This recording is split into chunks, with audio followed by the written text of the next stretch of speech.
I'm going to come clean about selling a devaluing property to my own family, how it made me feel knowing that I was doing that, and how much value they lost right after purchasing. In a market like this one, with prices dropping, it can be really hard to make a choice about purchasing a property simply because of the fact that the property you buy will likely continue to decrease in value for the foreseeable future. And morally, agents struggle internally with advising clients about which properties to buy because we know that the plan when owning real estate is to purchase something that will increase in value. Sometimes clients are not people that we meet here on YouTube, or they may not even be a referral through word of mouth of a previously satisfied client. Once in a while, they can be family. And that's the story that I'm going to share with you here today, because I sold a property to a family member of mine, and right after I sold it to them, prices plummeted. And honestly,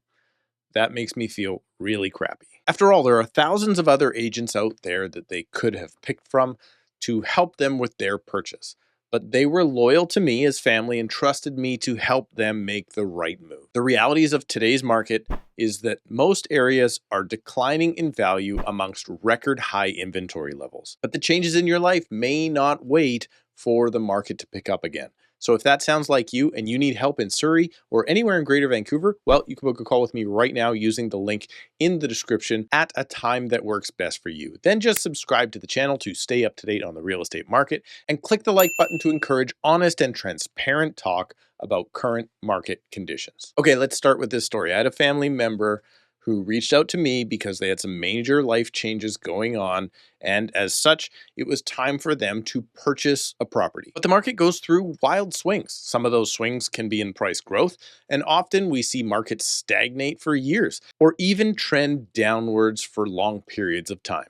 In fact, most price growths in real estate happen in very short chunks, and historically, you can go 5 or 10 years, sometimes even longer, without seeing any real growth at all, like what happened in the 1980s and again in the 1990s. And the market today could possibly be a repeat of history. But back to the story.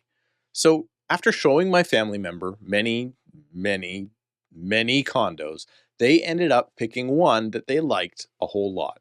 It was new construction, a top floor corner unit, and it was looking out towards the courtyard, and it was just a really nice place. But when it came time to write the offer, I knew in a down market that I had to get that price as low as I possibly could. And thankfully, that was just what I was able to do. You see, the average list to sale ratio in most markets is about 97%, meaning that in a regular market, the market on average can negotiate the aggregate asking price to actual sale price down about 3%. Well, on this purchase, again, in a down market, the price on the contract ended up coming down almost 5%, or 4.94% to be exact. But I knew at the time, as we were writing the contract and as we were negotiating the deal, within that due diligence period before the contract went firm, that prices, they were going to continue to fall. After all, previous sales in that building sold for as much as 11.9% higher than what my family member ended up paying. So after inspection, my client, family member,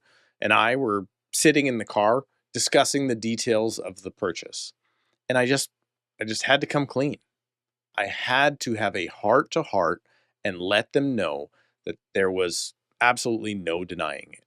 This property that they were about to buy would continue to devalue in time over the coming months and years. I even ran some projections on how low I thought that property would go, and I thought we were going to lose another 8.8% in value. Now, that was a very hard conversation to have, but it doesn't give me the excuse of not having to have that conversation. I don't want you to feel bad for me because I'm a real estate agent. Obviously, I get paid when people buy properties, but it is really hard to sell properties knowing that the market is continuing to go down, and at some point in time, the property will be worth less than what your client had just paid. It's a way bigger struggle internally for agents than you would give me any sympathy for. But even given this new perspective on values, my family member wanted to proceed with the purchase because it was a beautiful home, they could afford the payment, and they bought with a long-term perspective.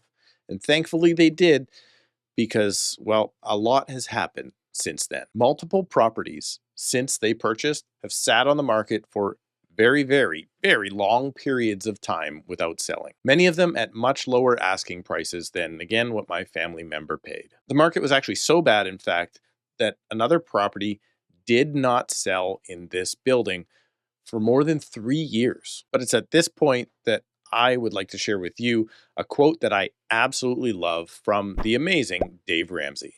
Real estate is not a microwave, it's a crock pot. Now, you may be starting to piece this together. That market that I'm talking about, it's not today's market. The year was 2012, 3 years, maybe 4 years after the great financial crisis.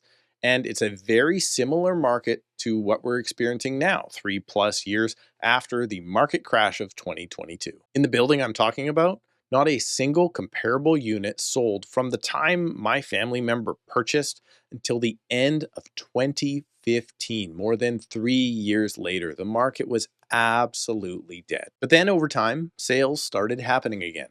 Only one of them in 2015, 9 in 2016, and 18 units the year after that. At the peak of the market in 2022, February 14th to be exact, one unit sold for 149.1% more than my client family member paid 9.5 years earlier. And now the market has come down again.